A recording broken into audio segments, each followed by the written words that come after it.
Hello, hello. Hello in chat, hello. Enter live studio. You don't realize how much you have set up on a PC until you get on a PC that doesn't have it all set up. And then you're like, oh, I forgot to download that. How many launchers have you downloaded? So right now I only have BattleNet and Steam. That's all I have right now. When I got my computer, we were playing Division, Destiny, and Fortnite at that time. So it's like I have BattleNet, Steam, obviously Riot's launcher, Epic Games, Origin, and like Destiny wasn't on Steam at the time. It was on Well, it was what on was this? BattleNet. It Destiny. was on BattleNet. Oh yeah, I had BattleNet, I know Ubisoft. I have on my other computer, my old one. I went through and I uninstalled every game and was like just kind of cleaning house on it, right? Yeah. Like I have normal files and stuff because I plan on getting a what's it called, a USB bay for it or whatever, pretty much to turn my SSD into a external hard drive, right? Oh, okay, yeah. Um, I had every launcher under the sun. I had a Bethesda launcher. Like, why do I have a Bethesda launcher? Like, It's like what? what games are even on there? Right. And then there was one that I was like, I don't even know what this is. Like, this had to have been for one game, but that, but it's like already, it's like I'm contemplating because I have Corsair headset, then the Razer mouse and keyboard, but I have the Logitech racing wheel. So I have all three of those companies, like, Little thing, yeah. and it's like, That's honestly part of the reason why I just like I could have got a better keyboard from somebody else that had like better keys or something. right. I'm like, this is gonna make life easy. It's all on one. And it's funny because like I'm at that point now too, where it's like you know me, I love Razer,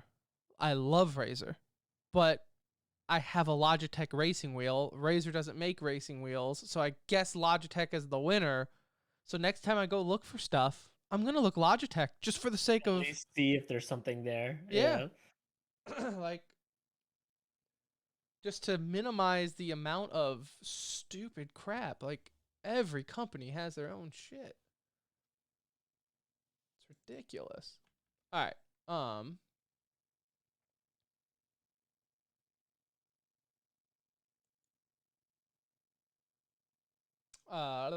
I guess, are you ready? Yeah, I'm ready. I'm ready as I'll ever be. I don't know what's working on this computer and what's not. So, kind of the beauty of live streaming, you really have no idea what's working and what isn't until someone in chat says, "Hey, we can't hear you 45 minutes into the show or something." You know, Oh, like there's a problem. right, like, "Hey, you sound really weird live." I'm like, "Oh, did not know." All right.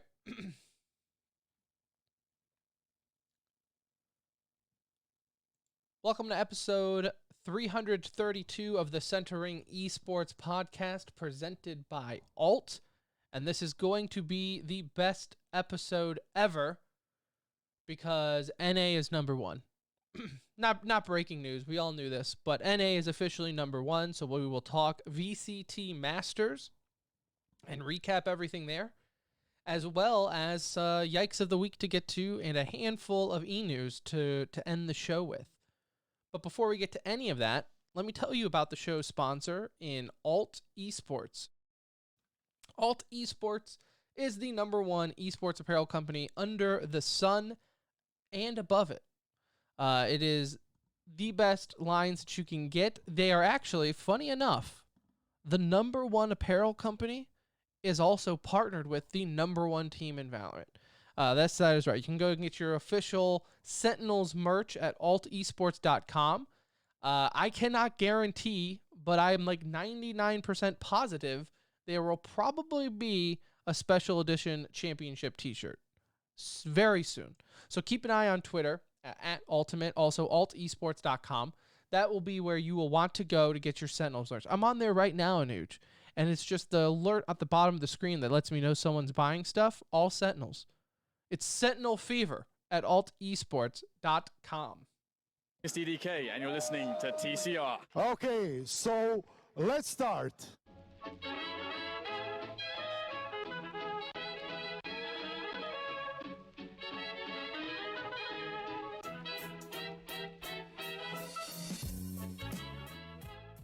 Hello, and welcome. Welcome back to another edition of The Centering, aka TCR, aka your favorite esports podcast, presented by Alt, coming to you live and or pre-recorded from an undisclosed location. This is episode 332. The date, May 30th, 2021. The time, 8:42 p.m. Go ahead and follow us on Twitter, at The Centering. Patreon link is in the description there, as well as Discord. If you have your Patreon linked to Discord, you will get a very special role in our Discord that lets everyone know how much you support the show and how much of a better person you are for it. Eventually, when there's enough of you, we will have a little section in Discord just for our Patreons, just to have a, maybe a nice little nip slip from a Nuge gets posted there once in a while. Maybe that's where he do that now if that'll help you decide to join Patreon. If that tips you over, right? Hot tub streams, that will be just for our Patreons. And let us know what you're more interested in. Like, should we cancel this Patreon and just go OnlyFans? Like, would you prefer that? We're open. Or, I mean, get the direct product and just stream on Twitch. That probably gets you more skin than OnlyFans anyways at this point. Sooner or later, right? So there you go, at The Centering on Twitter. My name is Tim. I'll be your captain for this journey into esports, and alongside me, as always, is my best friend, my brown friend. It's Anuj. What's up? What a championship Sunday we had, Timothy. Congratulations, my friend. Congratulations to you, and congratulations to all other 22 countries in this great continent we call North America. What a place to live right now. Freedom tastes a little sweet. Tastes a little better today. Tastes a little better today than it did yesterday. Let me tell you. We needed a W. With the way it's been around here the last handful of years, we needed a W. This was a good one. Like, after this win, it's like, COVID what? What was COVID? What pandemic? That pandemic happened? I don't even remember. Life is too good for me to think about a pandemic right now. It is Sunday, but by the time this is posted and people are listening, it is Memorial Day. So happy Memorial Day to all out there that it pertains to. And I say that in the regards to if you are currently served before, if you're a veteran, if you have lost loved ones or anything out there, just thank you so much for serving and doing what you do for us to kill some time and talk some video games. So happy Memorial Day out there. I know we have actually a lot of listeners that are current or have former or going into the military. So thank you guys. You are obviously the best listeners of the bunch. Other than Patreon, if we can be real, it goes Patreon number 1, military service leaders number 2. What's number 3? Our wives. Yeah. 'Cause 4 would be children. And everyone else after that. But no, thank you again. Happy Memorial Day, everyone. Hopefully everyone's having a nice, safe holiday and enjoy it. I'm kicking it off, Anuj, with a nice thing of balls in my mouth. And it doesn't get any better than that. That's life right there. Nice little. And that's a good way to celebrate this win, right? Like, you're not a big drinker in general. So for you, this is your champagne, baby. This is. Like, this is it. This is Ball's original soda. Not an energy drink, Anuj, because I don't drink those anymore. Balls. Anywho. It's like the OG energy drink. What are you talking about? No, so technically it's not, though. So I think an energy drink, it has the, is it B12 vitamins in it? Balls. What is your heart physically going to tell you? that you're On, drinking an energy drink, so this, or I that think, you were just having like a casual, like Topo Chico seltzer I mean, water? honestly, it kind of tastes like Topo Chico. Balls, I don't quote me on this. I'm not a scientist here. I think balls gives you energy through caffeine. Like this is heart stopping amount of caffeine, where the other one is heart stopping amount of synthetic vitamins and stuff. So caffeine, I think, is natural. I think Vitamins. you're right. Vitamins. I think caffeine comes from a plant. So, I mean, what like this is probably healthier than water. Water doesn't even have plants. Cocaine comes from a plant too.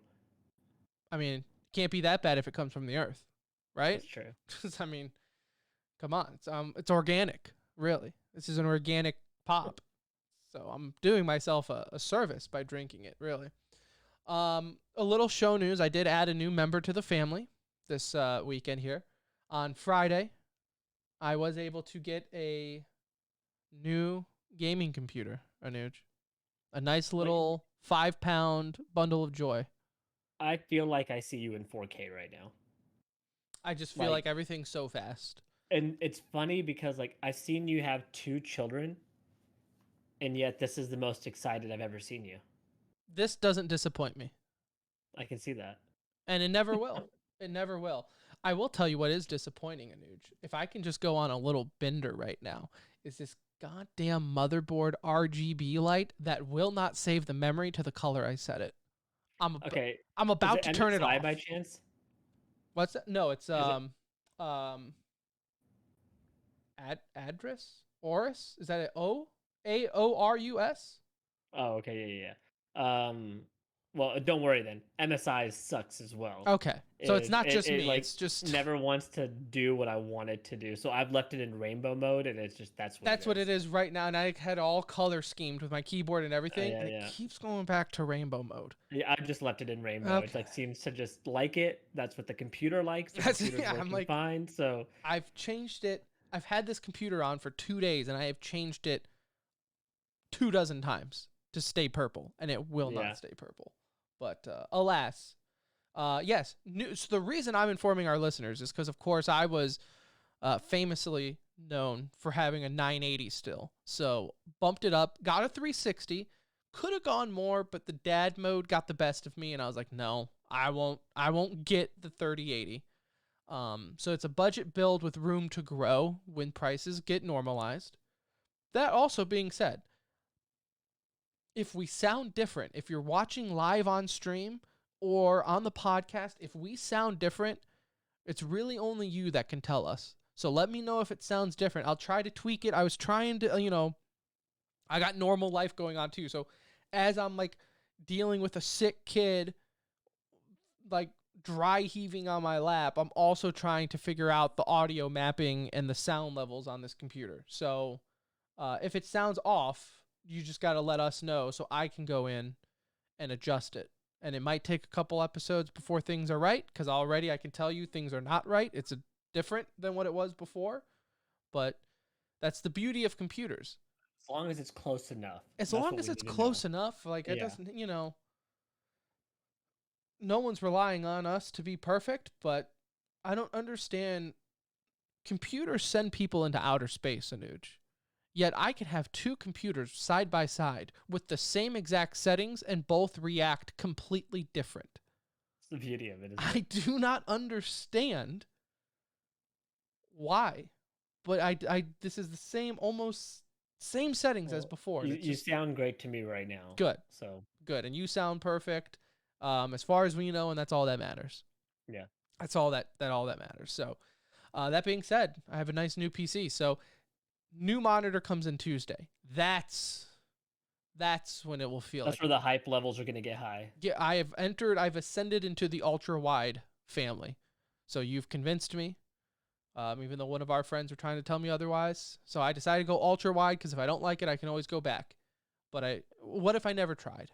You got to give it it is going to be weird the first few days, because it is just so much bigger. Like, it's not like it's just a little bit bigger than what you were playing on a 24-inch. A 24-inch 1080 monitor. that's really gonna F you up for a handful of days. So I say that because I don't want you to be disappointed if your initial reaction is this is a little overwhelming when I see it. Like it's just too much. Give it a week, 2 weeks to let it settle in. Promise you, you are not going to want to go back. I think the only thing that you will want to do is probably add a second monitor, even though you're using this to get away from a second monitor. Right, right. To me, the second monitor comes in like it's just too damn handy. So I think that'll be an addition to the family later on.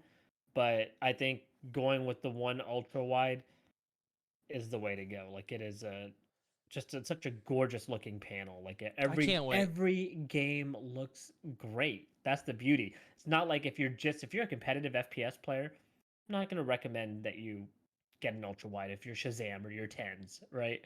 But for what we do and the way we kind of variety game at this point in our life, I it feel like is that's also a big thing, right? Like this is me going on to the next chapter. Like the reason I have a 24-inch monitor is because back in the day I was like, I need a it was game. all of our Counter-Strike monitors. We all wanted specific monitors for Counter-Strike that look like shit on And everything else. Counter Strike only. That's it. Hey, That's it. like this monitor washes out everything. You can't tell the difference between black and any other color. Perfect. Perfect. That's what I need. Right. I need as little saturation as I can get. I just need it all washed. Give me the worst quality of picture, and that's what I want. And that's what it was back in the day. But now I'm old. I just want a good gaming experience for when I got the chance. So I'm very excited. I'd like to think it's like, and I wanted to go ultra wide because, like you said, it's like you can always go back. I view ultra wide like anal sex, Anuj. You won't know if you like it unless you try. What is your thoughts on that? I mean, right now I don't. It's not here yet, so I'll have to let you know. I'll keep you updated on both fronts. Thank you. The monitor was much easier to get from my wife than the other, so just had a monitor. I just had to ask. The other one's a little bit more work, but either way, I'm happy with the monitor. So It's gonna be fun. This Can't whole wait. upgrade for you is like A, needed. B, this is good for you guys too out there because there's a chance that you see our stream up and running more now. Tim usually couldn't stream a game that was made past 2013, 2014 roughly. So any new game that we played, you probably don't ever see a stream. But with this upgrade, you should see it on a little bit more. yeah, no, I remember I streamed Call of Duty once, and a couple listeners in the chat were like, "Why does your game look like crap?" Because this is what I have to play on if I'm streaming, and Like, even why then, is it's there not much zero better. texture to your game? Right. Why is everything a smooth surface? Why does your game look like it's made out of Play-Doh? It's like, because that's my life, bro. I'm on a 980. Giving me a break.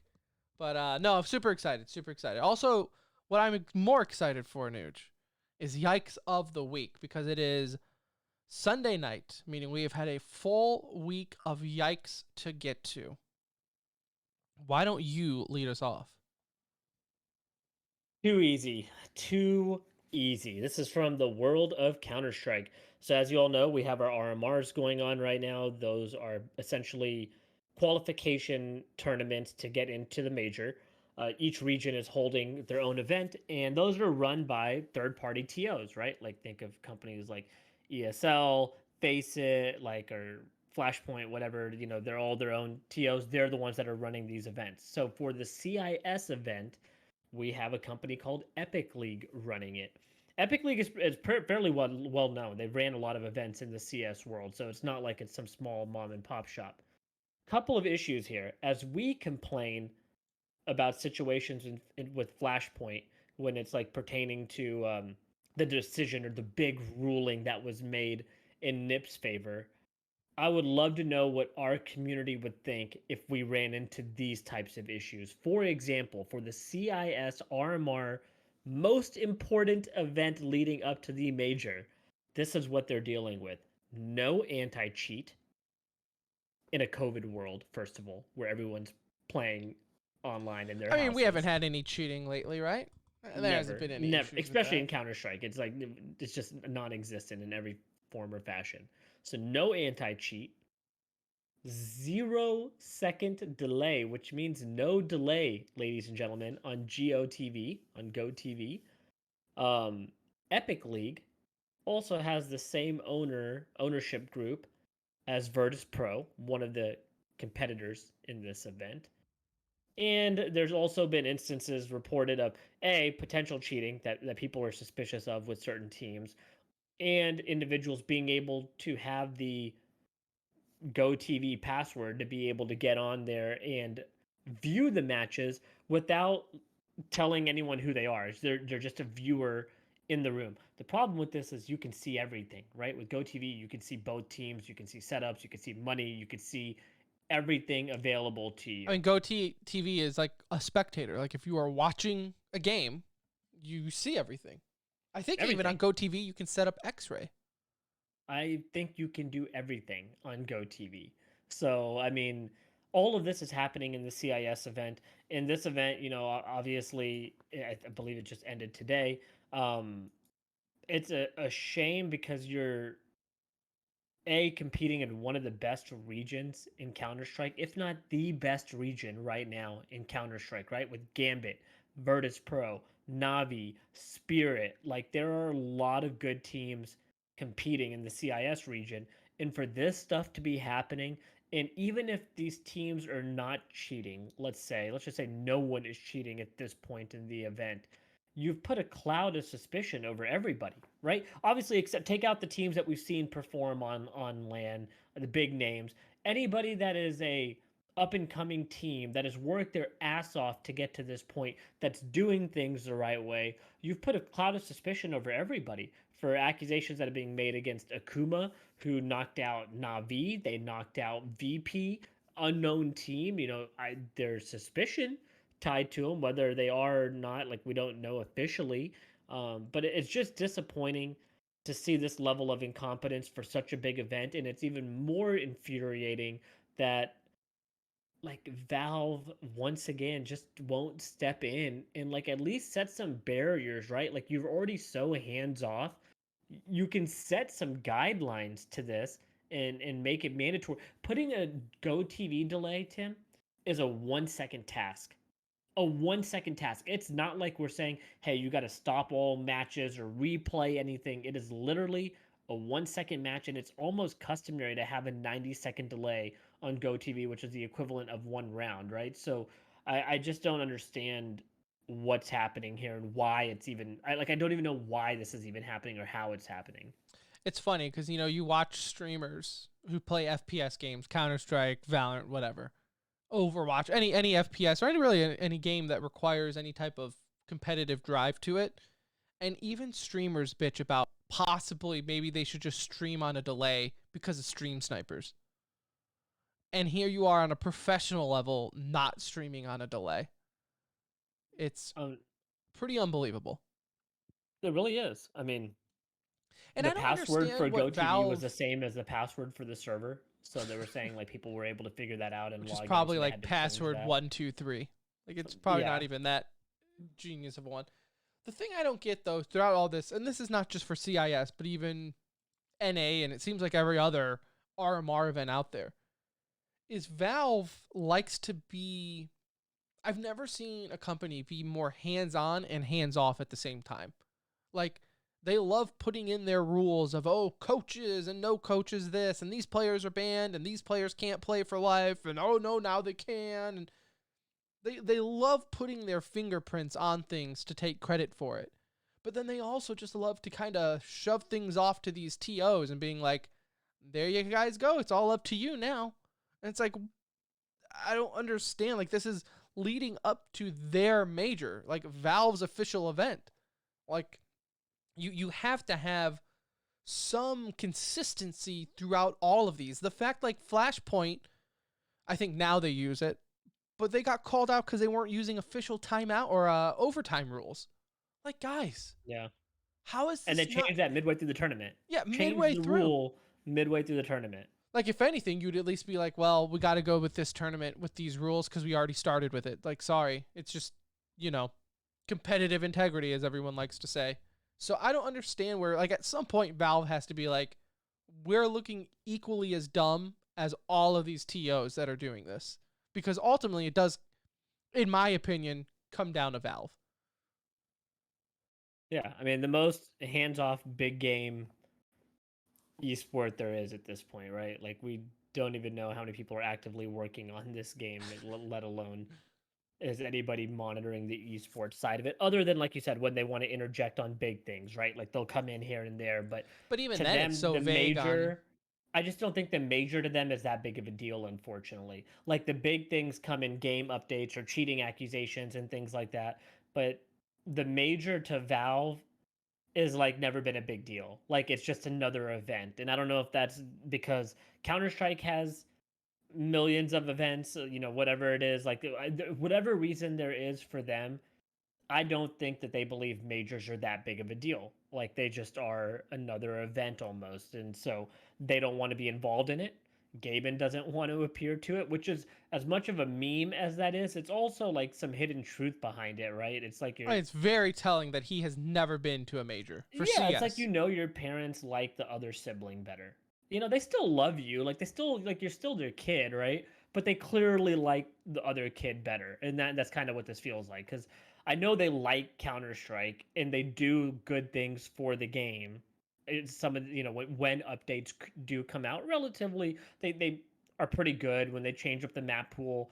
There's bitching and moaning at first, but people get adjusted, and it's usually good for the game. Wish they would do more of it, a lot more, but they just don't want to be involved with the majors. Like, it just feels so hands off. It makes me think that they really don't care about them. Like, it's big for the players, cool, it's fun for the fans, but it's like we don't acknowledge it as a big event. So, and that's how they treat it. That's why you see things like this happen. Like, name another esport that's a big tier one esport where shit like this is so different between organizers and regions, and there's no like standardization of what things need to, like, how things need to happen. Like, they just don't want to be involved, where Riot, I feel like, is 100% the opposite way. They want to run everything, right? Well, it's So like every other one is you can have a direct path to a spokesperson, whether it be for their esports or just community. And Valve is like, you have Valve or Counter Strike, right? But there is no like, okay, there's no community presence, right? right? Like Nate Like, Nanzer went over from Overwatch to Epic, and now he runs their esports side of things. And then you have Riot, who has their esports people or the competitive people, and obviously Overwatch and all. Like, each of them have it, and then Valve is just so vague on everything.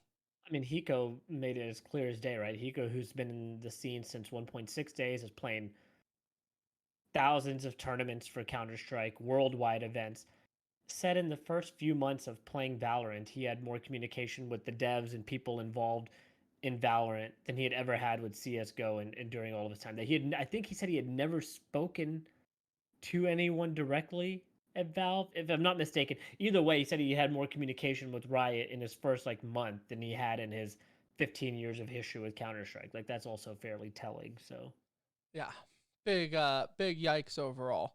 My yikes of the week, and it's a perfect segue into our VCT Masters talk, Anuj. And this actually might surprise you. This comes from the NA side. This comes from a championship winning team in the Sentinels after the game. A very monumental moment in any sport, whether it be esports or anything. Little league, it doesn't matter. The trophy ceremony. It's a beautiful thing for everyone involved. That is, unless you're Shazam. Because if you go back, and I tweeted this out on the TCR's Twitter, so go check it out. He completely ruined the moment for every single one of his teammates with this trophy ceremony. Normally in esports, and in his defense, NA has not had a lot of practice lifting up trophies. So in his defense, he might not know trophy lifting etiquette. But normally, like, all the guys, the team, right, players, owner, whoever wants to be involved, gets involved. And like, they put their hands on the trophy. They do a little like, touch it in some way, yeah, right? they Like, touch it, or they'll do like a countdown and then they lift it up all together at the same time. And you can tell that's kind of what they were doing because all the other players were kind of circling around the trophy, getting ready to lift it. Shazam blows through them like a bull in a china shop, picks up the trophy and just lifts it up. And you could tell who was on the left-hand side. Zoms. Zoms. Look at Zoms. You can almost, like, the more you watch the video, the more uncomfortable I am for Zoms. Because you can tell Zoms really wanted to touch the trophy. And Shazam was like, yoink. Like, nope.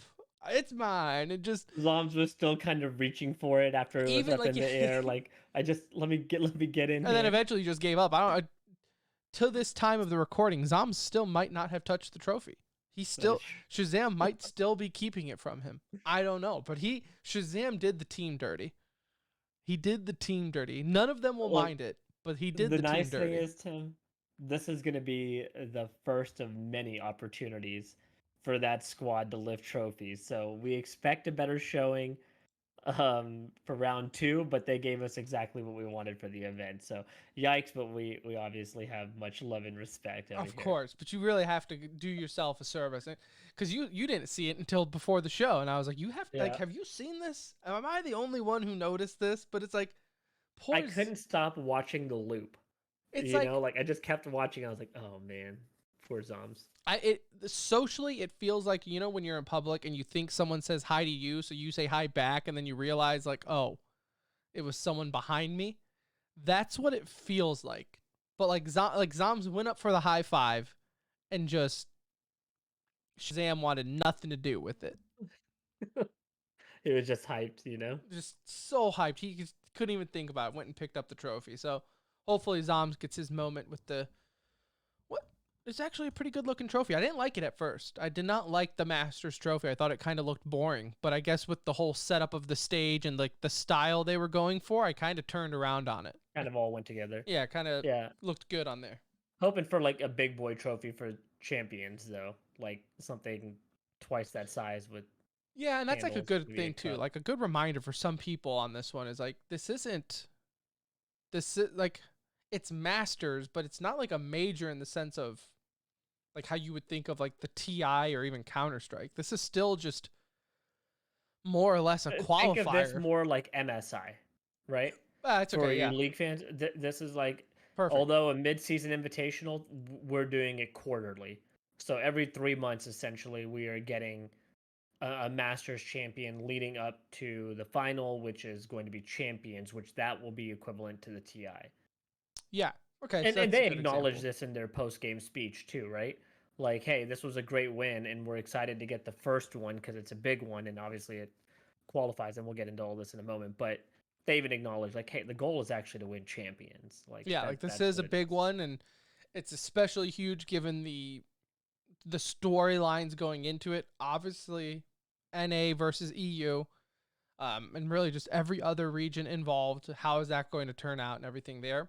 So let's kind of get into it. So obviously, last episode we were already able to talk about, I don't know, like what was it ending at, I guess upper bracket round 2, because we weren't able to discuss version 1, new turn, and kind of the games below it. So quickly we can touch on some of those. Obviously with version 1, the second team here for NA, had crazy stories upsetting Crazy Raccoons and Team Liquid going into it.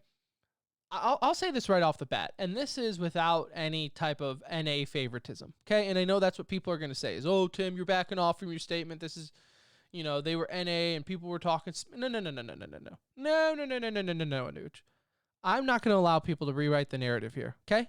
Just because NA fans were loud in the chat for version 1 and wanting them to win does not mean that we were also expecting them to win. Prior to this event, first off, no one thought version 1 was going to make it, let alone be able to compete up against the best, which they beat the best, or, with a sub. At the time, with the sub, they were able to beat, I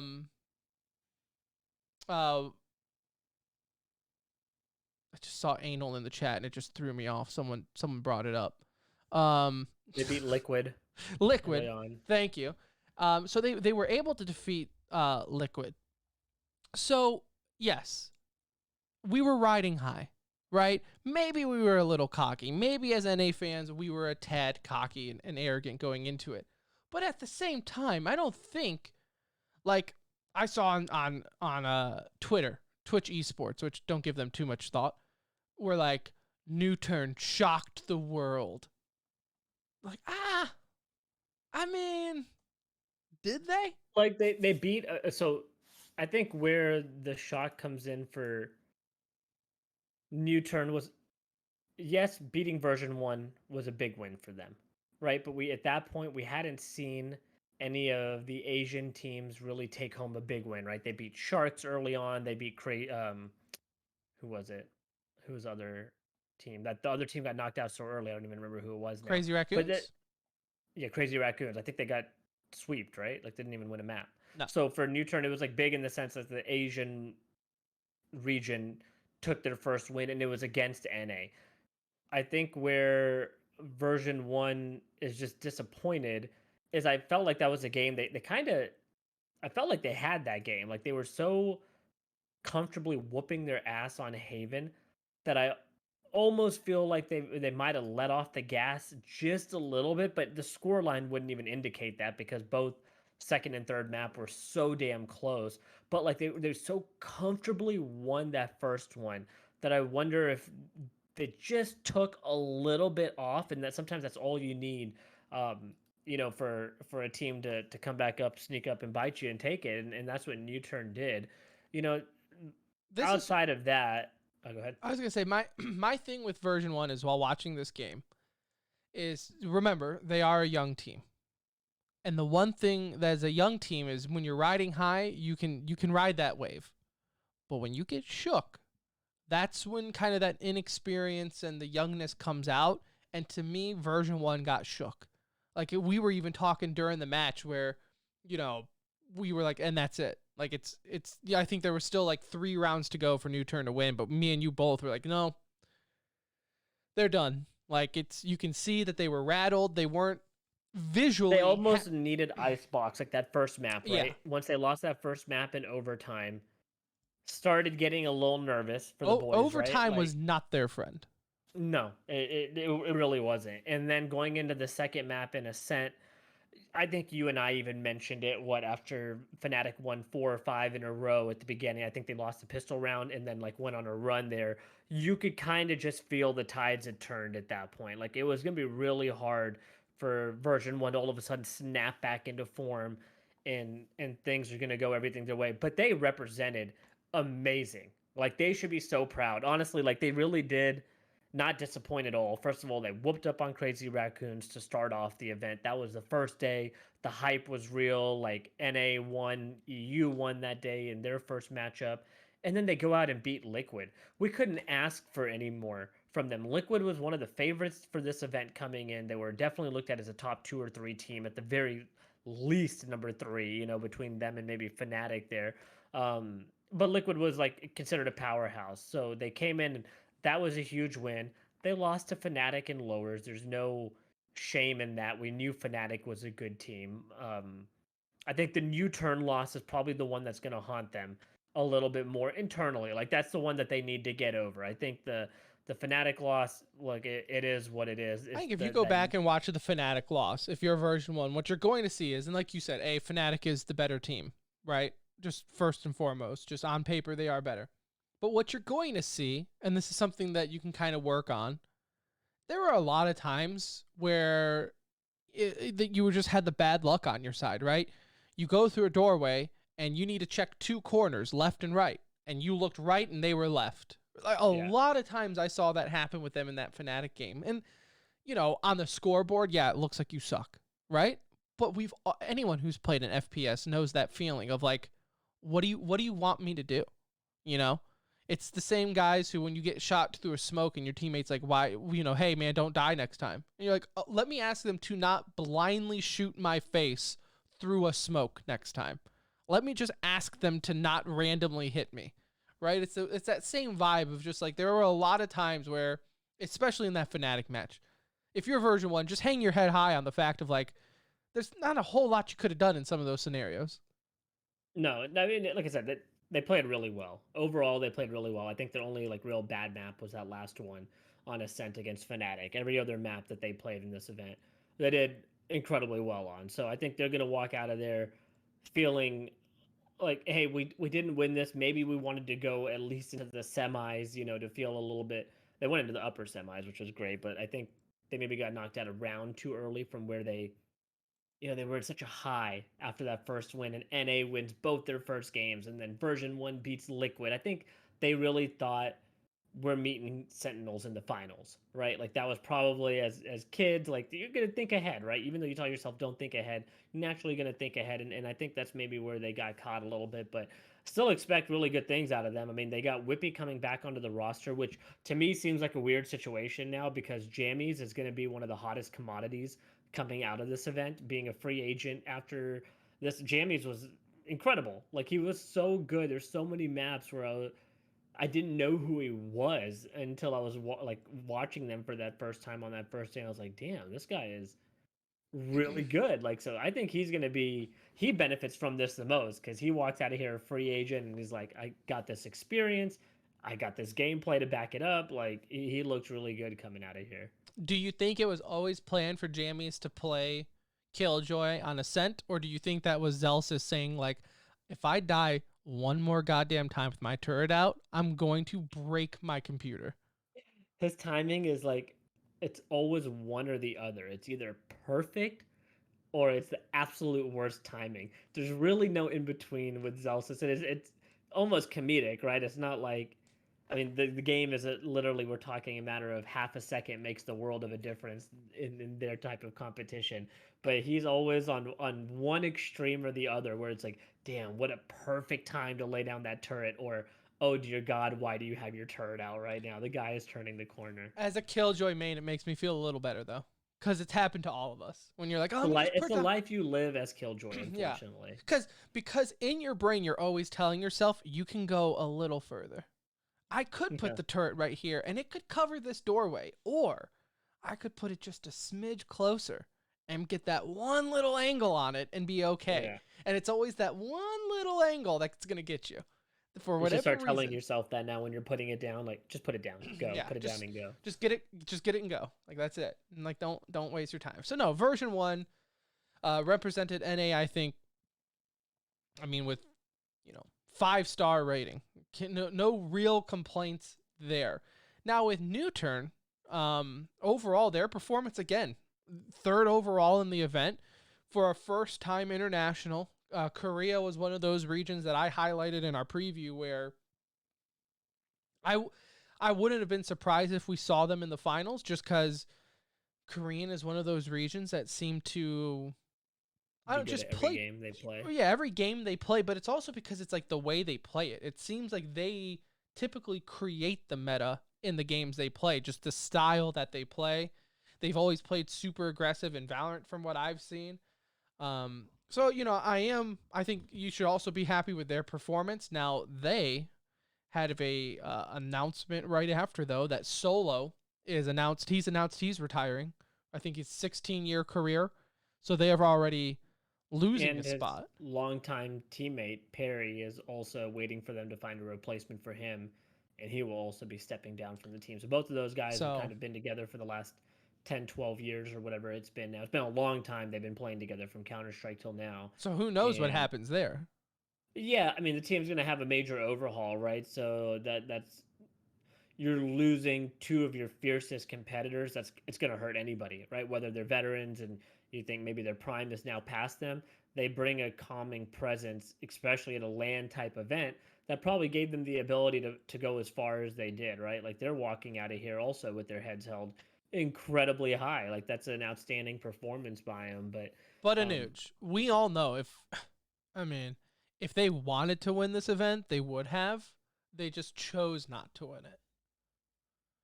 According to taking this dig out right now, Tim. According to esport expert Slasher on Twitter, these Asian teams could have won this event. They just chose not to win it. Is that how you put it? More or less. More or less. He tweeted out I think about this tweet like once an hour since I saw it the other day. Slasher on Twitter tweets out that, I'm going to paraphrase because I don't have it in front of me, that the Asian team, people aren't giving enough credit to Asian FPS teams because they're really good and they're just as good as any other team or region out there. They just choose to play other games, and anyone who says otherwise is an idiot. What does that What are you even mean? saying? If they played So if FPS they games played the games, more, they would be they would really be the good. best. Well, I mean that, and you can't argue the logic. I would also be really good at basketball if I chose to play it. Like, could you argue that logic? Like, well, no. If I chose to play it in practice, yes, I would be good at it. Like, I don't know what point he was trying to make. Like, no, I guess Being a white knight for that region a like little bit there. he was just fishing for likes But and yeah, I mean, retweets. like the truth is, like, yes, they are good at a lot of games. In any game that they do generally focus on, they are very good at. Unfortunately, that's just not the case here. They're not the best Tactical. in I mean, the world right now, look at and they don't have the Counter-Strike. deepest pool, right? They might have a really good team, but their depth is nowhere near where I think NA and both EU are at the moment. No, and even in other games, Tyloo can make every major under the sun, but what are they doing after that? Just enjoying a pretty nice vacation and going home. So I just thought, what a silly tweet from Slasher. What a goofy guy. What a goofball. As we're gonna try to stay positive on the show because it's a happy day because NA won.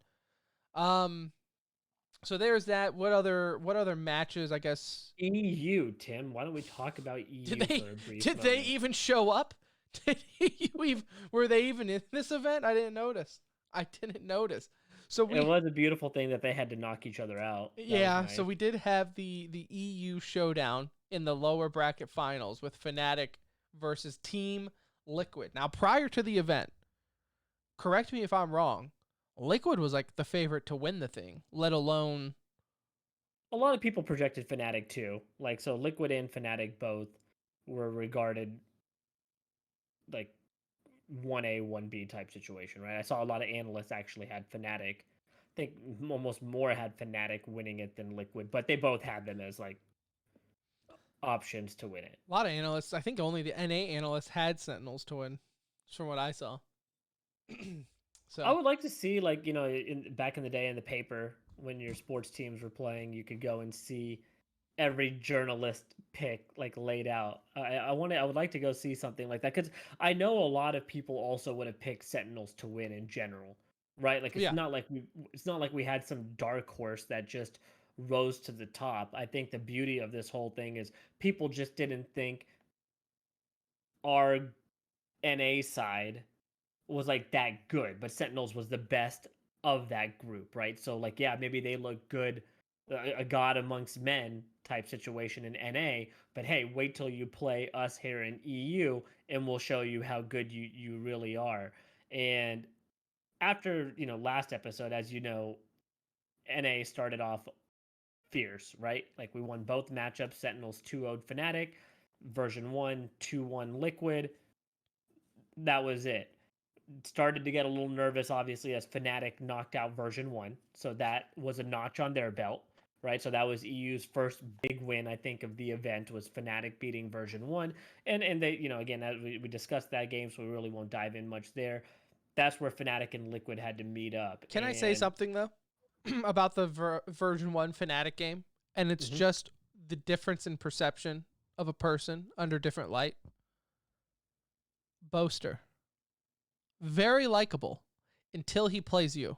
Then I want to punch him in his stupid grinny face. I love the guy's personality. Outside of playing NA, I get what you're saying. Like it would be infuriating to play against him. I would run across the stage and I would punch him in his stupid face. But watching when he's not playing a team that I'm rooting for, very funny, very likable. Yeah, for sure. For sure. I can see why he's a fan favorite over there. Like his personality is pretty infectious. He has a lot of fun with his team. I love this will show me what side of the baseball purist you're on by my comment here and how you perceive it. I like the celebrations that they're doing afterwards. I think they're fun. Now there can be like a line that you cross with them, and they're fun right now. I think as it gets bigger and more professional, you probably won't see that as much. But I did like the little celebrations of the airplane of sending version 1 off, and they were doing like the airplane type of instructions at the beginning. I thought that was super creative, and that's led by him. Like all of these are led by Boaster, and yeah, I mean, you would love to have somebody like that on your team. Yeah. Yeah. I would hate to play against somebody like that That's because if they're winning, it's a he would be double standard. obnoxious to see, right? I am he annoys me because I am him. Right? Like I am the obnoxious guy who at a LAN tournament in MLG would stand up and talk shit over the TV at you. But then if you did it to me, I would throw my controller at your face because it would annoy me so bad. But You should have played COD more. Like you should have played COD competitively. yeah, And no, I mean I right in would that fit team. right Like in. Gears, you'd be right there. I fit right in. Also, though, shout out, if we're going to say the Asian scene hasn't been that great in FPS, Fnatic, Boaster, and Mystic, UK. You don't see that very often. No, So no. shout out to the UK scene. I don't remember really, very rarely do you see someone at high calibers from the UK in FPS. So I just wanted to point that out. I digress. So I don't even forget where I Oh interrupted yeah, you. I mean, so Fnatic knocks out Liquid. So just kind of Okay. throwing that. We're gonna jump. We're gonna fast forward here a little bit because I just want to kind of get into The the finals, which finals is and the only where thing that people all care is at. about. But that's how one of the EU teams got knocked out. Fnatic beat Liquid 2-0. I am sad that we didn't ever get to see that Liquid Sentinels matchup. That was a matchup that I was really eager to see. Unfortunately, with them being on opposite sides of the bracket, there weren't many opportunities for that to happen unless they met in the upper finals or they met in the lower somewhere after taking a loss, or obviously in the grand finals. But them not getting to play kind of sucks. But we did get to see Fnatic in like what, two or three different matchups, three different matchups against NA opponents, with Sentinels being twice. And so we did get our EU NA head to head. I mean, ultimately, that's what this felt like it was about for our region and for EU, was for us to be able to go head to head and really duke it out, right? And see who's play style, who's farther ahead right now. Again, we're rounding the first turn of this season, quote unquote season, but this was exactly what we wanted, and we got that. We got that in the finals. We did have a Fnatic Sentinels matchup. A I have rematch, to, nonetheless. yeah, A rematch from the round 2 or round 1, whatever you want to call that round. Now it's a little confusing the way they set it up. But yeah, we did get that head to head matchup, and I got to tell you, like going into this matchup prior to it starting, like I had a little bit of nervousness, right? Because Sentinels had looked so good the whole event, and I was like, man, are we like bound to slip up? Like at some point you feel like, hey, something's got to go It's the wrong, right? NA. Like It's the NA inside of you. You can't it shake it.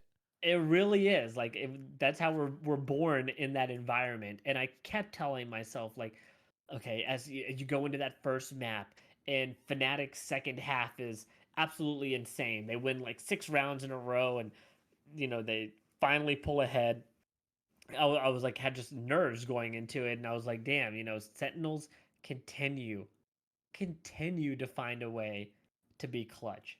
And it doesn't stop, man. Like it is so awesome to watch these guys do that in every single game that is close. Like they find a way to win. And we said it last week. They remind me of some of the legendary CS teams that anytime you played them, you were nervous. You were just nervous because you knew if the game was close, that team was going to find a way and they were going to beat you. And that's exactly what Sentinels did this whole event, including this last best of 5, where they didn't need 5 games. In fact, they didn't need one extra game than they actually needed because they never dropped a map this whole event, including the finals, with a 3-0 sweep over Fnatic and crowning themselves the most well-deserved champions. I mean, there's nobody that deserved it more, honestly. Like they were just outstanding, and here we are, man. Like they are uh, definitely head and shoulders better than the rest of the world right now. Like it's Sentinels,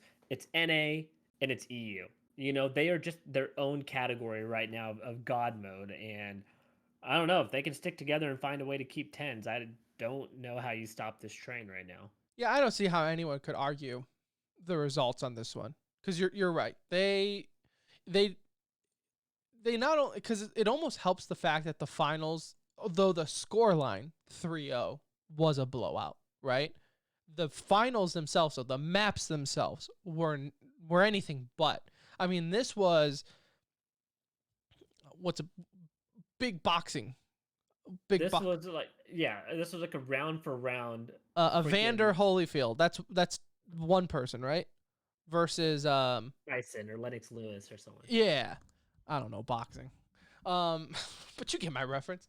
Um, it was round for round for a little bit, and then Fnatic went on on Split went on a 6-round winning streak, right? And at that point, you're so low in yourself because it's map 1, and I'm thinking to myself, like you said, the NA inside of my head was like, this is effed. Like, we are done. We're losing map 1. It's our pick. It was Sentinel's pick, and they're gonna lose it.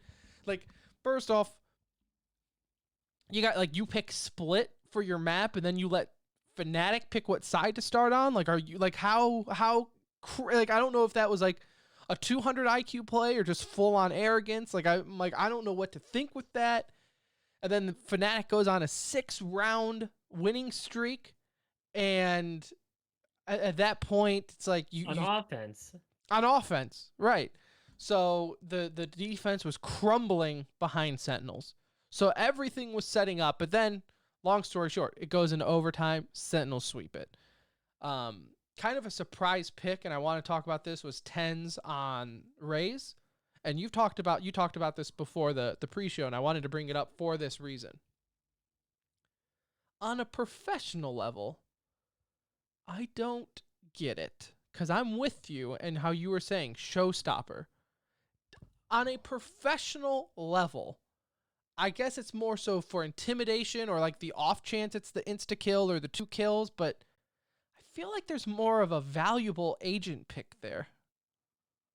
Yeah, because I always find that Showstopper ends up being like a 1-for-1 trade-off at a pro level. In our level, we have 4 guys running up mid, and the other team knows that because their dart is sitting above us and nobody has shot it after running by it. And we don't so have they any know we're all walls or standing there, smokes right? or anything. Yeah, like we don't have anything thrown out, right? So it's a little different, like at a Puggy level. Now, Raze at the high level is used so well because of her mobility and obviously her packs and all that. Any Blast top packs that frag she can with throw her. It's out. like, don't let Like us tell you how to play there's a tens, lot but you can do with Raze. It's just Showstopper to me is a little bit of a weaker ultimate at the professional level, unless you're like you happen to be in a one-on-one clutch situation and you have Showstopper up. Chances are you're getting that win, right? But in a lot of situations, I see it almost used as an entry type situation where Raze boost packs out there, blast packs out there, kills somebody, gets some information, relays it back, and the team makes the trade-offs to make that worth it. And maybe that's what they're doing, and that's why it works. Either way, they won the map, so it's not like that's what I'm saying. Don't let us change your mind. Like, yeah, not saying it's like a bad working. pick. It's just you almost wonder if there is a better agent. Like they did not have a Viper in that map, and I could see in Split like there's a lot of areas to use Viper really effectively, right? Well, And it's so like, you gotta look. You went on a 6-round losing streak on defense, which is very difficult to do on Split, right? and maybe they thought they would take more on the offensive side, right? And willing to give up that little bit on the defense. And it almost came back to bite them in the butt. But ultimately, like I said, this team is just too clutch because although 10 still top frag there, you had Zoms 1 kill behind. Oh, Shazam actually top fragged by 1. But you had 3 guys in the mid 20s there that were just putting up numbers. And that's what Sick and Dapper bottom fragging, who we've talked about it on any map, can be your top fraggers. So Man, Shazam, I forget what round it was. Maybe round 20. No, they lost the round. So maybe round 23. It was one of the later rounds. Shazam and his ultimate got that Jet. 4 kill as Jet. Yeah.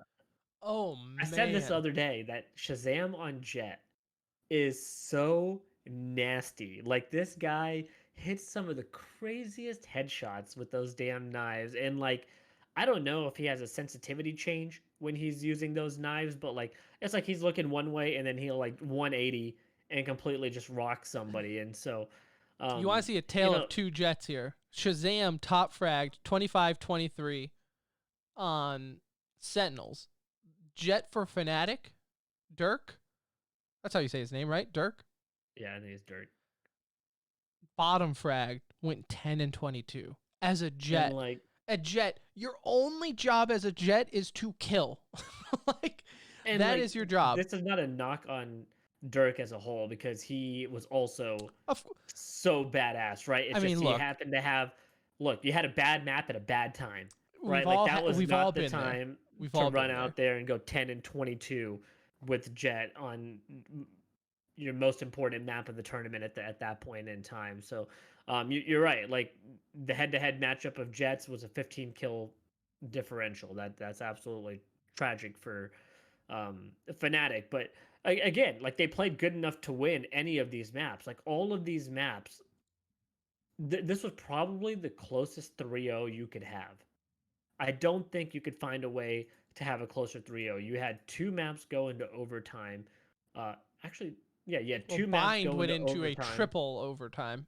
Yeah, and then Haven, I mean, we're talking about a split-second decision away from going into overtime where Sentinels won the last map or last round of the game on a half eco buy. You know, they didn't even have full weapons. I think Ten's got an upgrade after getting the first kill, was able to upgrade his weapon out, but still they started off with Marshals and Deagles, and drawing a blank on the name. I'm going to call them Deagles. I know that's what they're Sheriff, calling right? guys. Sheriffs, yeah.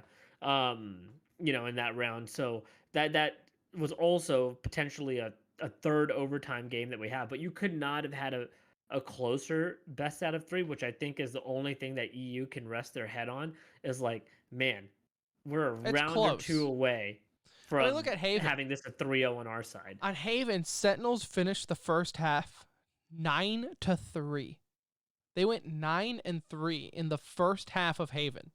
And then Fnatic opens up with another 6-game winning streak or 6-round streak on Haven. To make it 9-9 right there. Like it went from we were already getting the bottles ready in our house over here, getting ready to pop them. We got it all lined up. We're lining the walls with tarp because we don't want to get it messy. And all of a sudden we look up and it's a 9-9 score line. And that's when Sentinels kind of kicked it back into gear there. So incredible. It was an incredible event. It's been a long time. I think I might. Don't hold me to it, Anuj. I might write a blog today for the website. Don't hold me to it, but I might. Because I think I personally needed this event to get those juices flowing again. It's been so long since I feel like we've had one of these tournaments where I was edge of my seat, out of my seat. I was doing the whole, because I was watching in the living room, I was doing the whole stand up, kind of squat down and watch. Like I was getting in like the full on like position to just intently focus. I'm clapping. My wife is like, what the hell is going on? I'm like, just not right now, babe. Not right now. But I feel like this was an incredible event, and no fans. That's the next step, right? We had the LAN event. We had an international event. Now we just need fans. Yeah, Shazam will get to do his trophy celebration, like get a redo in front of a live audience, so that'll be pretty cool. It was a good little dry run for a no audience there. I thought Riot did a great job also, like the event as a whole, other than some technical timeouts or technical pauses early on. Let me tell you what. These technical pauses, they were often and long. I'm only going to give a pass because it's been a while since everybody's had to host a LAN event. So they had to get the bugs out, it seems like. Hopefully. What is I the didn't bug, see too though? many in the back half, though. Like, did you see a lot really, starting Man, from I felt semis like there was on? at least one or two every match. Maybe Yeah, not as long. I felt like the first day or two, we were seeing, like, multiple and long, Yeah. This one during Sentinels, that first map, Sentinels Fnatic had a long one. I just want to know, like, what is, because a lot of times I'm not paying attention to what they're talking about. So maybe they say this on the broadcast and I don't know. But what is the pause? Can you just let us know what is it? Like, Is No, it it seems like a lot of times, like, the casters don't know either, though. They just know there's a right? technical pause. That's They what I'm they saying. only know generally. It's like when somebody disconnects from a server or something Right. like that. Then I always hear them called out like, I just don't "Oh, you know, understand how like we can game all the time. And it's like my mouse just never craps out on me. It seems like these guys, like I'm seeing them like blowing in the laser and like trying to. Oh, sorry, there was a dust on my mouse scanner thingy. It's like, what? Like, how do these guys maybe I constantly have should start something? blaming my equipment for my shortcomings in video games, though." That's what I mean. I just Maybe that's what's happening there. Like they're just like, "Oh yeah, my mouse stopped working. Had a yeah. bad round." Oh, yep, it's back. It's back. It's working. You know It's what? I don't know working. why it took me 30 minutes to think to just blow on the laser part, but did the job. Thanks, guys. Let's start this one back See, up. any '90s kid would have told you that's the first thing you do. Right, and then alcohol swabs next. Number 1 and 2 right there. Yeah, no, the technical pauses are I look, I get that it's also a thing of esports, but then, you know, you want to talk about competitive integrity, right? Like people love saying, "Well, what about the Bro, I can't imagine imagine if you and I were playing Valorant and then all of a sudden had to take a 30-minute break in the middle of a map and then coming back to play with that type of intensity. Like, I Yeah, don't that'd be tough. I don't get it. There could be some goods and bads, right? Like, I mean, one thing is it could calm you down if the nerves are incredibly high, right? Like, But not that's what I'm saying, everybody's made out of competitive steel. integrity, right? It's like, Yeah, hey, like it just depends on the person, right? completely So, slowed down the match. But anyways, um, you know, overall though, oh, a it's great. wonderful event. It's great. It was all over the timeline, which was great, right? Like people were talking about it. It seems like everyone was enjoying it. We hit over 1 million concurrent viewers. I think Shroud's stream at one point had like 400K almost watching on his In the stream. I mean, it was finals, it peaked just over 1 million views in the finals. it's crazy. Yep. I mean, that obviously is spearheaded by having an NAEU finals. I think had it been any other sort of region mix, whether that's NA included or EU not included, whatever it may be, um, would have probably caused that number to dip a little bit. Like it was kind of the perfect storm of having a Fnatic. If it had it been Fnatic or Liquid, either way, it would have been a huge name to go along with the Sentinels, with the up and coming name in the sense of branding for that organization. But having an NAEU setup really elevated this thing, had people's mind lasered in on wanting to watch this matchup today because they knew how much bragging rights were on the line, and just a lot of fun, like just a good overall event. I like the way it was done. I would like to see more teams involved. I think next time that would be um, the next hope, and I think we'll talk. We can maybe talk about that briefly, but they did announce that for Berlin for stage 3. NA is getting 3 teams, I think, this time around. There's a couple different changes I know that are being added. I think there's 4 teams from another region, which might be the European region. So um, I think they did a really good job, though. The stage setup, the overall presentation, it was good. Like it was what I would hope for a good, fun LAN event outside of the technical pauses.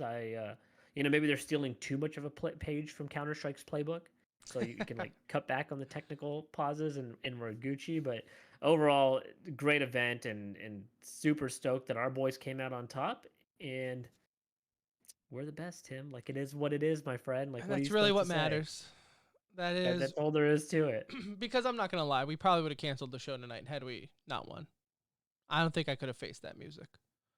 I don't think we could have had a civilized conversation today had we lost this. I would Like we would have have. filed so many complaints that Fnatic cheated their way. This would have been a very short segment, I feel. Like, and this would be E News. It would have been Yeah. tossed in E News. And Fanatics beat Sentinels in the finals, and now over to Overwatch. So no, it was I agree though.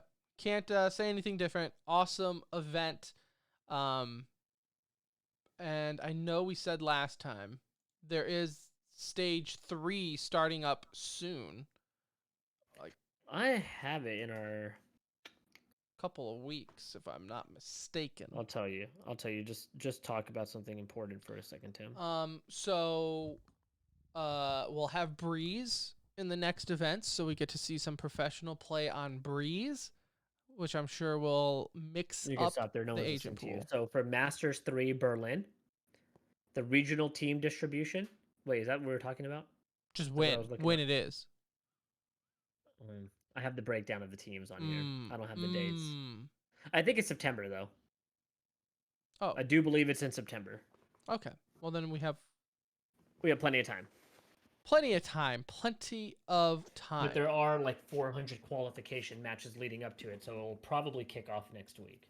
Yeah, that's what I think. Yeah, I think the qualification startup. But anyways, I'm sure you as a listener can find that on Google. So we'll talk about it when it happens. But there's that.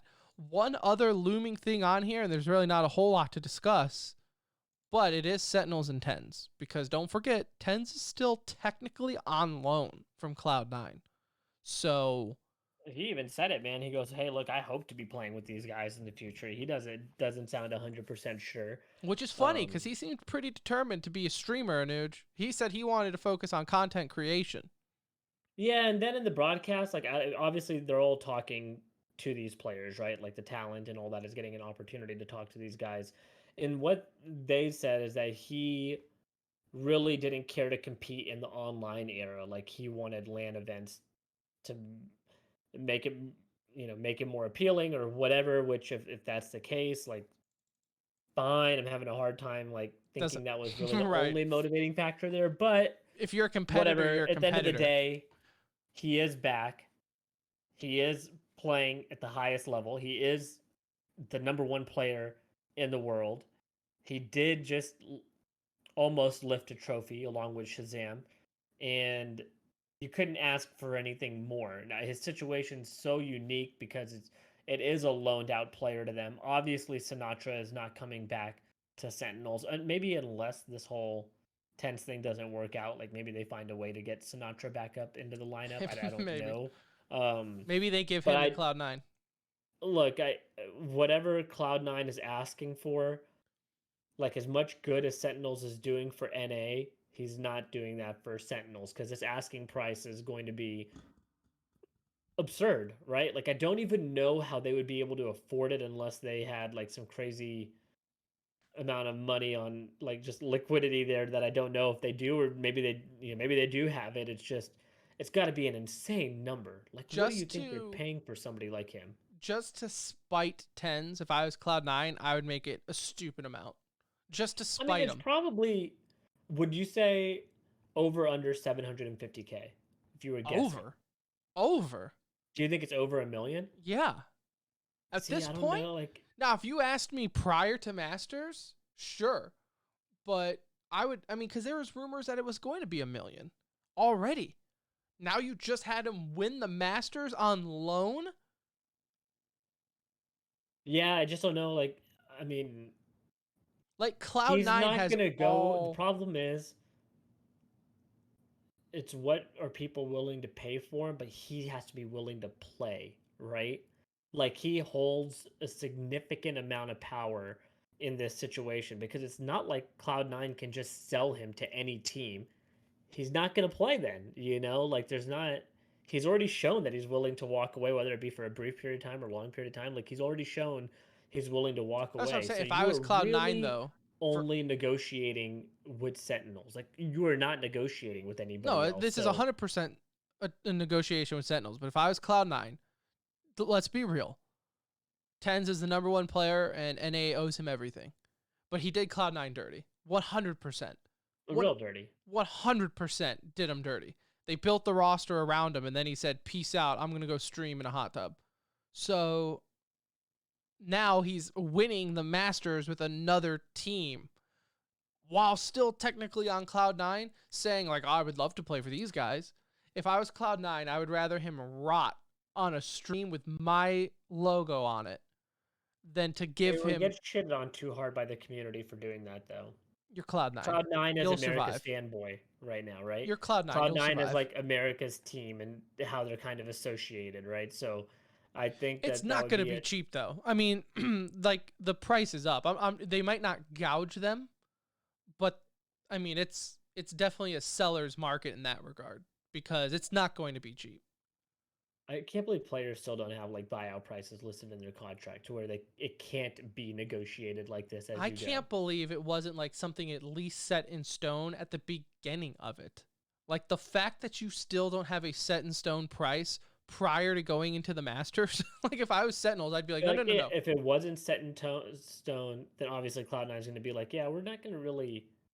We're going to wait. We're going to Right. see how this plays out because, again, I just don't know if it matters if there's other bidders, I guess is what I'm saying. Like, anybody can bid. Yeah, I don't think. I think this is Sentinels or streaming for tens. Like this is, the negotiation is very slim. I'm just saying Yeah, like very, very slim. Like, there's just not a lot of. I don't see Cloud9 just letting him walk though for a cheap price to be cool about it. Yeah, but like. Because they also have to Ignites are not rebuild the going to be able to roster. come in and be like, hey, we're going to pay that $1 million buyout. Tens, you got to come play for us. Like. This is what Cloud9 needs to do. Sell tens. You buy Sinatra. Okay, so you'll get Sinatra. Go ahead and sign Steel and Dazed because they make fun of Asian people and bully them, apparently. And then you're like 3 people on the hate list already. So you only have to fill in 2 more. Brax isn't doing anything. You can sign Brax. That could be their bit, is going for... Like going for all like haters. Yeah. Although I think Cloud9 has a better team as a whole now than they had when even with Tens was on the team. Although Tens was like an amazing player for them, I think their overall squad right now. We always talked about that before, right? With Cloud9, when Tens was there, it was literally the Tens show. Like he had to top frag, or there was nothing. At least now, although he did top frag every game with Sentinels, he has a much more supportive cast. So either way, that should be. You got to assume sooner than later. I mean, they can't constantly have him on alone. Unless they just got to get sorted out. Yeah, it's got to get sorted out for his It's got to sake, get sorted out now. Like, okay, I get it. We wanted to wait to see what the outcome was here, but like now it's got to get sorted out. Yeah, we're beyond. For 10's sakes too. I mean, if you're a player, you want to know who you're actually with, right? You don't want to constantly be on alone. So, as you said, I don't think Cloud9 cares one bit about his feelings at the moment. No, like and nor should they're they. No, they shouldn't, right? Like you're right. He did do them dirty, and I know you will never forget that. So I know this makes this win also a little difficult for somebody in your position. I might forgive, but I will never forget, Anuj. I will never forget. So not bad for a streamer. Not bad for a streamer. All right, let's get into some e-news. E-news is brought to you by Philly Esports. Check it out, phillyesports.net. Speaking of Memorial Day, Philly Esports, owned and ran by a veteran himself. So if you're into that, go ahead and support a veteran business. Philly Esports hosts online monthly events this month, as in June, because we are already at the end of May, believe it or not. Saturday, June 12th, a 2v2 Rocket League tournament, prize pool of $500, free to enter. So why don't you join, and then you can do the center ring. We'll let you use the center ring as a name. Get some clout in there. Why not? Saturday, June 12th, 2v2 Rocket League tournament, phillyesports.net. A little bit of e-news to get to here. RMR update, Anuj. Yep, just ended for all these events today, pretty much. We got EU, biggest region, obviously. We kind of been trying to keep you guys up to date with that, so I'm not going to run through the full standings, but we did have Mouse Sports take the top spot over NIP today, beating them in their best of 3 grand finals there. So Mouse Sports comes out number 1, which, although surprising to a lot of people, I mean, they have been playing absolutely incredible during this run. So if you've been watching them, they haven't looked like the same team that we've been seeing over the past few months. Dexter's integrated incredibly well, and Frozen and Rops are just doing what they're supposed to do, which is carrying the team from a frag standpoint. So them beating NIP is a little bit of a surprise, because I think NIP was kind of the hot hand coming in here, Device's first event. I think they don't have anything to be disappointed on, other than the fact that they got handed their first round victory literally for free from the organizers. But sitting in second after what the potential outcome was looking like it could have been early on with that first round loss, this is absolutely massive for them. So G2 coming in third, Heroic coming in fourth, and then I believe the Astralis match finished right before we started the show, but I think Astralis lost in the 5th-6th matchup there. So these points are important, and this is going to mean something, a big thing for Mouse Sports, big for NIP, G2 for these guys to qualify. In the CIS region, we had Gambit beating Virtus Pro in the finals 3-1. Kind of important to note here, Navi did place pretty low in this. They are currently playing for the 5th-6th matchup, which is significantly lower than you would be expecting them to play for. Gambit VP being 1-2, not a huge surprise other than Navi not being in the talk for the top 3 spots there. But yeah, Gambit coming out on top, continuing their surge of dominance. Virtus Pro coming in second, which is again setting these guys up for a good spot here. And then on the US side, Tim, North America Counter-Strike is still going on. Liquid beats Furia to take the top spot there. Big win for Liquid. They always have a tough time against Furia, it seems, and they were able to win that out, capping out max RMR points for the event, with Liquid being 1, Furia 2. Evil Geniuses, team to note, finished in 7th, 8th. I don't think they actually did the same point standing, so they didn't play a decider match there. But Evil Geniuses coming into 8th, and look, that's a team we're used to seeing at the top of the boards here. So to see them falling in 8th place is a little concerning for their future. Thoughts and prayers for Evil Geniuses. Anuj, I'd be lying to you if I paid attention to any other esport this weekend. Because let's face it, Valorant pretty much took over. But that doesn't mean Overwatch and COD did not continue on. So we did have some of the June Joust action. Fuel ended up picking up where they left off, defeating London 3-0, but then lost in the rival match to San Francisco 3-1. Still looked good, though, and they are still working on Pine's visa. So, they did sign what my consideration a top DPS player, but they do not have him just yet because of, I wouldn't say visa issues, but just visa stuff going on. In COD, you did have the stage 4 are we in now? Kickoff. Stage 4, yep. Some notes here. Optic 1-1, lost 3-0 to FaZe earlier today. So I know there were talks of possibly roster moves with Optic, but then they performed a little well in stage 3 finals. I don't know where this sits now. They seem pretty inconsistent. But everybody's losing to FaZe, though. I know. I don't know how much you want to take to it, but and Group B, Dallas, though, this is the team that needs to be focused on, as they are 1-1, but Anuj. The one they beat, London, 3-1. 3-2. Or 3-2, excuse me, 3-2. So I don't know how much of a victory you want to take there. And then they lost to Toronto, 3-0. Now, Toronto is a good team, right? Very good team. They've been proven very good team right now. Very good, very hot. But still, so is Dallas is supposed to be very good. So 3-0 is it's a wake-up call.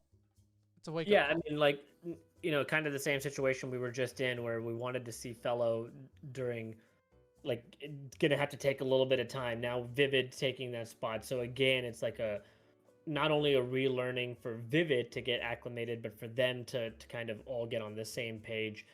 They don't have a ton of time, and based on how they're making moves, I don't know how much time each of them has individually. So not to say that they're going to sit there and just cut these guys, right? That's not what's going to happen. But pressure's on, and they're letting it be known. They're making changes fairly quick if they're not seeing results. So there is a lot of pressure on the team as a whole to really turn this around and catch some fire here. I don't know if they're going to be able to do that, honestly. I have my doubts right now, because it just hasn't materialized. Even with Hook there, towards the end, they were having some struggles. It just has only gotten worse progressively. So we'll have to see if they can find some footing here. I think Vivid was a really good pickup, so I don't knock the pickup. It's just, can they all get it together in time for it to count? In Valorant, Riot has announced, or at least mentioned, that Sky and Breach will have a rework on how their flashes are used, mainly to focus on the fact that you can't chain flashes together like they can now. Not in the next update, but at least it's on there. Breach's flashes, I don't honestly have a problem with, because I think that they're a little easier to avoid, where that stupid damn bird can like really come out of It's just a nowhere. Gatling gun. Just It's just there's nothing you can really do about that. So Breach, is already not a top picked agent, where Sky gets a ton of use because of her flashes. So I don't know if I would really do anything to Breach. I feel like you'll just drop him out of the meta completely if you do that. because didn't they already reworked his flashes to make him more meta friendly? So yeah, if you're taking that away, I'm not. I think you take away anything from Breach at this point, you could see him completely exit the meta. Like he's borderline in right now, and he's good. I like him. I don't like to play him, but I like him. I like it when he's on my team and somebody enjoys playing him. We'll have to I wait and just see. Like don't they could know make it what I would possible. do. Possibly where like it takes him longer to shoot the flashes, so he can't go back to back, but maybe they pop faster. We'll see. We'll let the people who get paid to do it though figure it out. Also in Valorant, Duality player card. So they showed like a video towards the end. Duality, I guess it's like the new event, something of another. Anyways, limited time available, 48 hours. So in the next 48 hours, you can go and get your Duality player card. Someone posted the link in our Discord, or the details. So log into our Discord. It's been down for a little bit there. So if it's down...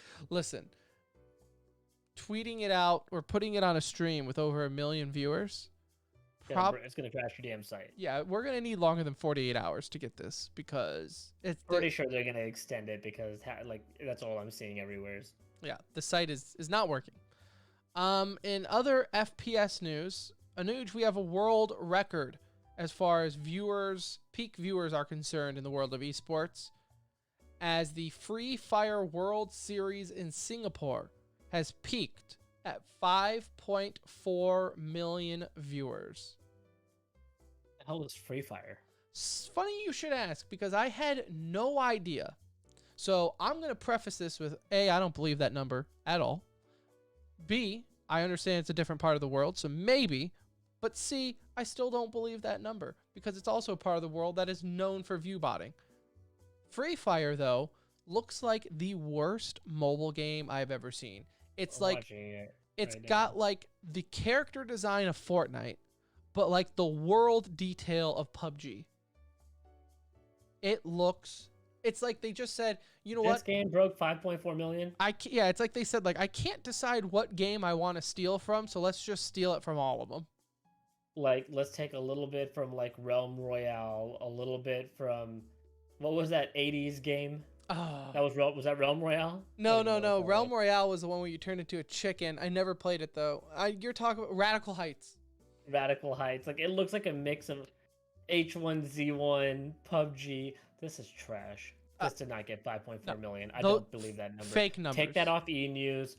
Fake news. I don't want to hear that on the show again. No way. Fake numbers, 100%. People, but you guys don't understand. There's a lot of people who live over. No. Don't. I don't believe that 5.4 million people have that bad of taste in video games. I refuse to believe that. I agree. In other news, Nintendo has announced that Splatoon 2 and Mario Kart 8 will be making an effort to be more involved with high school esports, as Nintendo is getting more involved with high school esports. So there's that for you. Take that for what you will. Nintendo has not really proven that they can handle esports in any capacity, but they're going to try. And it is official. Blizzard 2.0 is happening. As it's been announced, Dreamhaven Entertainment will act as official advisors for Frost Giant Studios. Both ran by former Blizzard higher-ups. I forget which one went where, but it's Blizzard 2.0. Like this, it's official. Dreamhaven is like the big boy one. That's where like a lot of the executives and like leads and all that went to Dreamhaven, where drawing a blank on the other name that you just said, they're handling like the RTS version. So this is a great partnership for both of them. I am excited what Dreamhaven's going to be able to create. Like, I am really excited to see their first major release outside like the RTS one. I'm excited for as well, but like where are they going and what direction do they want to take this company? And as we've seen, it's not the Blizzard we all know and love, obviously. It's still doing good things, but it's not the same company. And we'll see what these guys are able to do. But exciting partnership there. Whatever game they make, Anuj, I can't wait to play it on my ultra-wide monitor, There you go. which will get here Tuesday. And RTS is actually going to probably look really badass on there. At least Age of Empires looks incredible on here. Yeah. Total War. I have a few Total Wars I cannot wait to try. If anyone else has a good game for an ultra-wide monitor, hit me up on Twitter or Sea of Discord. Thieves. There you go. Sea of Thieves, I bet you will look very pretty. Uh-huh. So you got to hit me up. Let me know what I need to play on the new ultra-wide, which will get here Tuesday. There's that. On Crisis Twitter. 3. Which one? Crisis.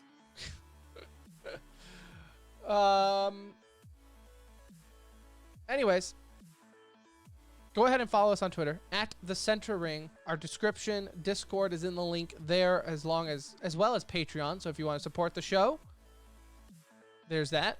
You can support the show that way. Get a special role in Discord. Let everyone know that you're just so rich that you're going to give us some of your money. We would love you for it. We will be back Wednesday night live and ready to talk some more esports goodness. Maybe we'll have news about where TENS is going. Maybe we'll have a special guest. You never know what's going to happen because we don't know what's going to happen. That's how we do this show. So for Anuj, I'm Tim. We'll see ya.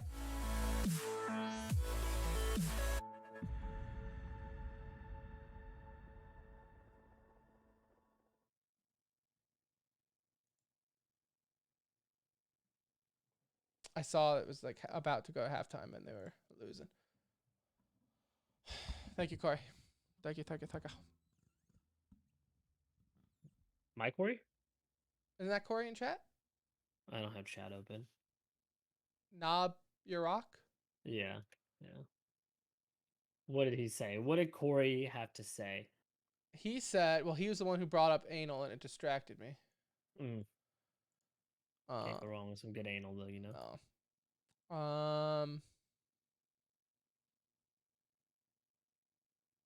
A Fnatic player mouse was the one today. Yeah, see, I thought, so Canada said in there, it was the mouse. I could have sworn I saw someone on Fnatic, like, blowing into their mouse. And it was also right when they were, like, starting to lose. That's such bullshit. There's not a chance in hell. You know how I've had this mouse, the same mouse, for years. It's never given, like, me any issues to be like, guys, I need to stop down what we're doing. Welcome now. Typical European stuff right there, Anuj. Typical European stuff.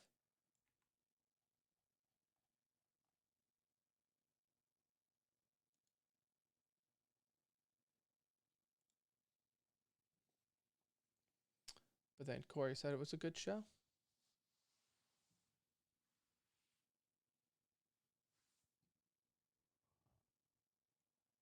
How's the baby, That's Corey? very sweet of you.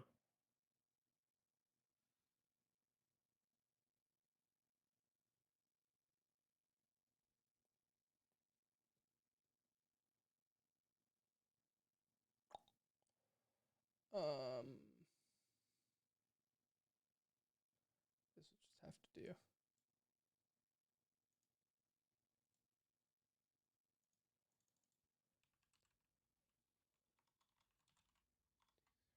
Three, two, two.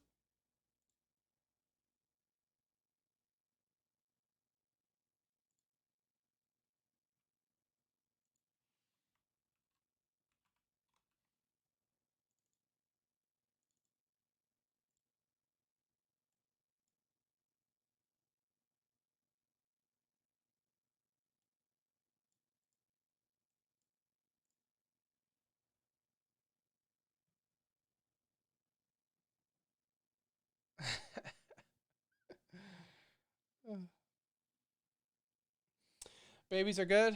The older one is sick right now. Younger one was sick a couple weeks ago, and it's just a vicious cycle, really. But it's going good.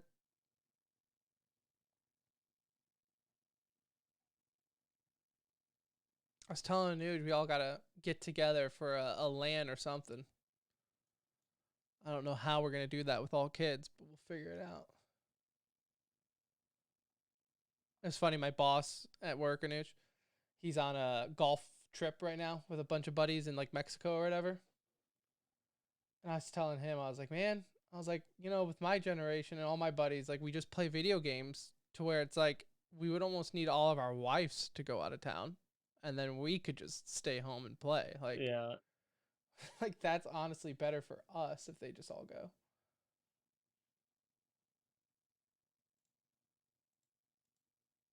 Uh-oh. Did I close the chat? LAN seems like such a pipe dream at the moment.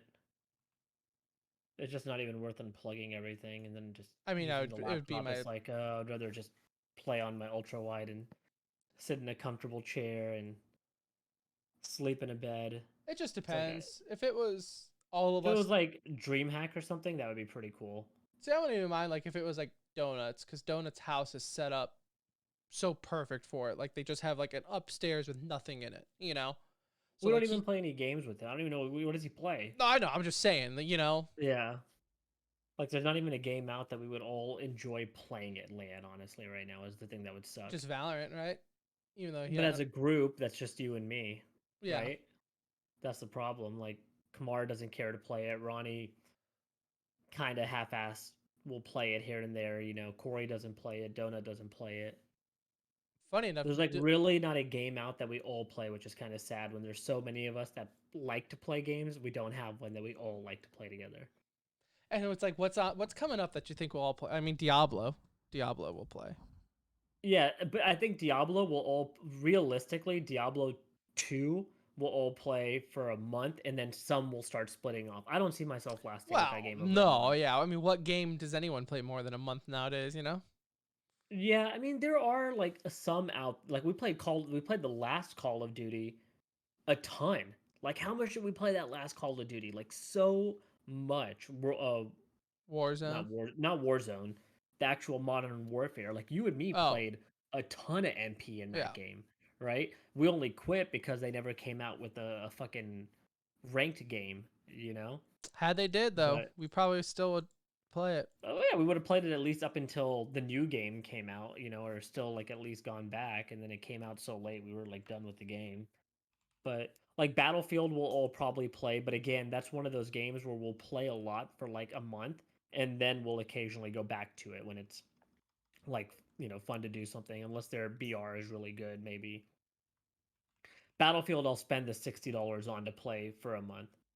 Cold War's still out there.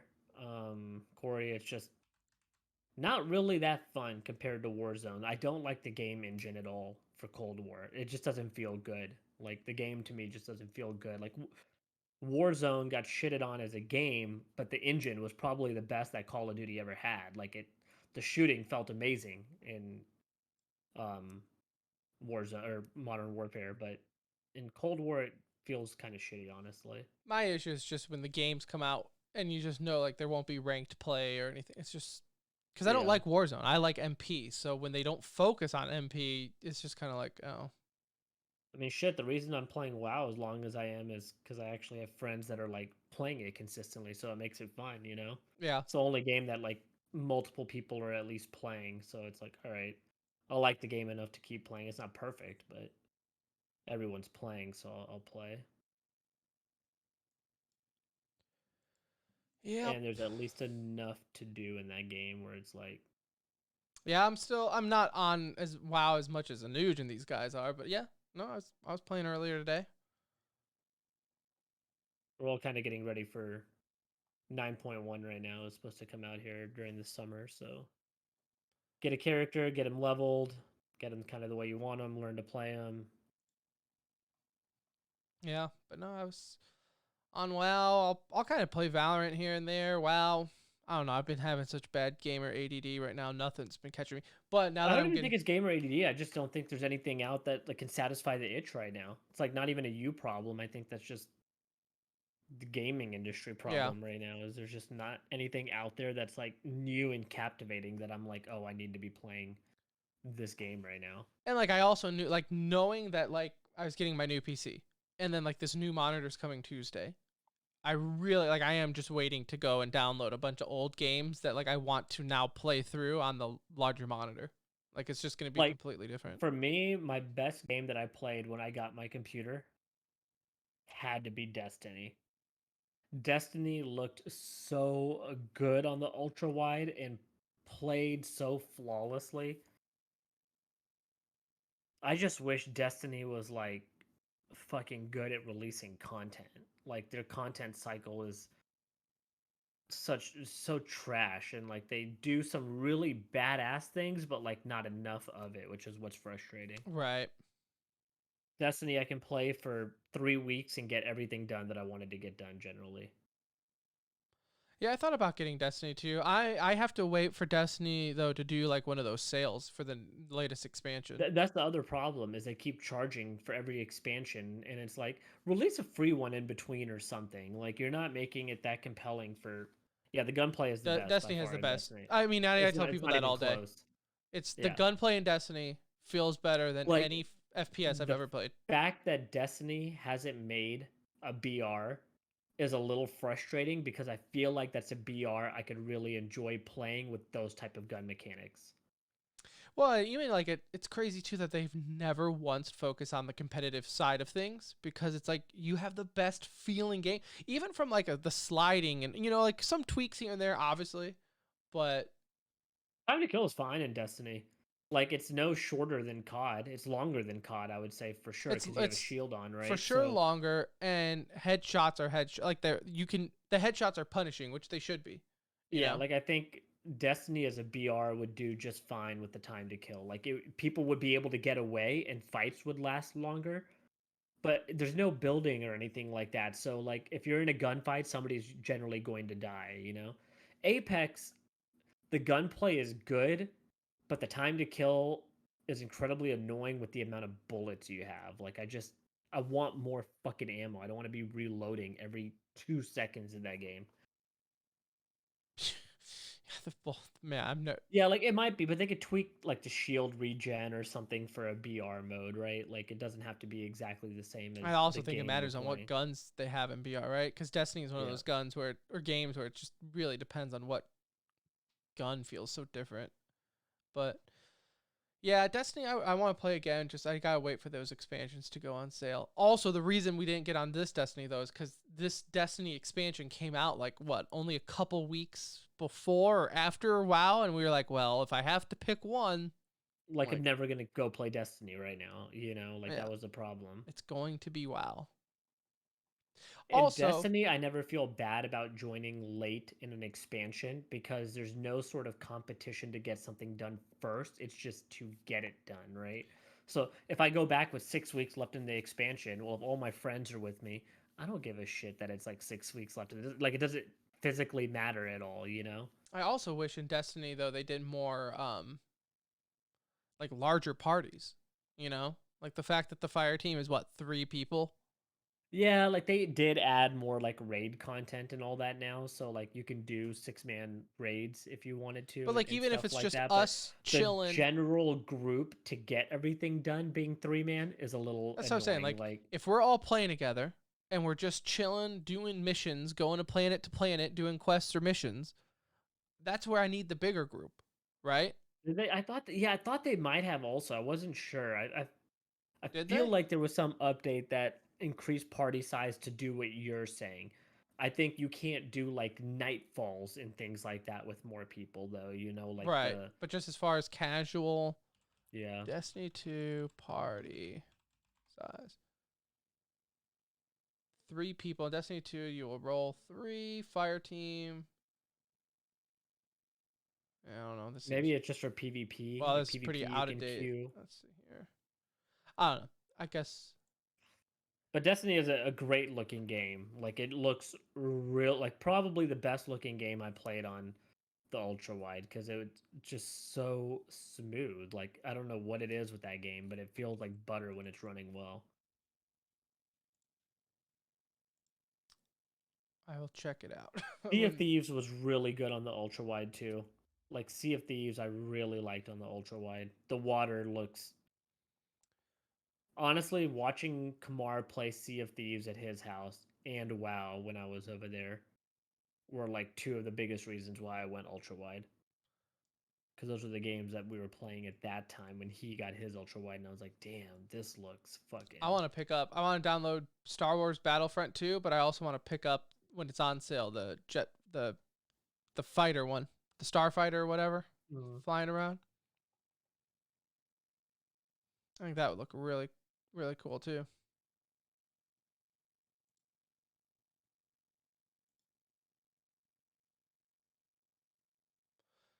Yeah, Sea of Thieves is always a fun game to go F around on. Because it's one of those where it's like, if you took a break, it's not like someone is like, they're outgunning you on content and like looks, but you're not missing out on anything. It's not like you're missing out on like, oh, this guy has a super rare gun now. And yeah, I still have Sea of Thieves downloaded. it might be one that I install here. That is a fun game just to dick around on. Might be one I install for fun's sake. Yeah, Star Citizen's been in development for 7 years. It's not happening. Or if it is happening, it's not happening at a pace that I'm following anymore. Taking too long.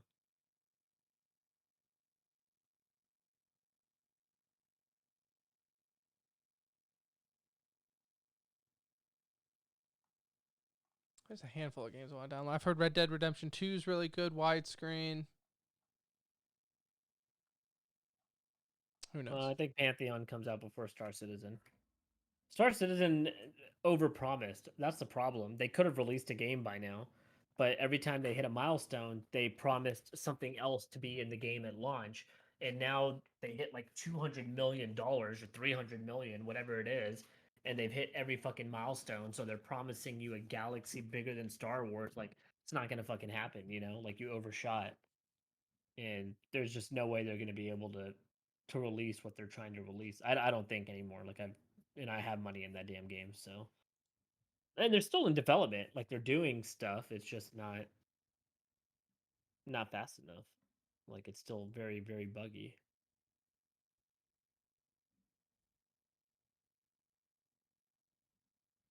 Yeah, Sea of Thieves has added, I know, a ton of content. So if we ever did want to just get in and dick around, I would be down for that because I know they've added a lot in that game. And again, that's just one of those games where you can just really sit back, chill, and play, and just have a good time and like talk and not feel like you're under any sort of pressure until a megalodon or something is chewing on your ass, right? But that's kind of fun when That's stuff the whole happens point of anyway. it. Yeah, Yeah, it's relaxing until it's not, and then it's all hands on deck. And yeah. It's like relaxing 90% of the time, though. yeah. All right. I think I'm going to end the stream so I can see what my wife is doing, and then I'll probably be back on a game some. So, Corey, I'll hop in Mumble if you're still on. I'll be in Mumble, Tim. all right. Get back on. Later, All right. Corey. I'll talk to Bye-bye. you in Mumble if you're there. Later.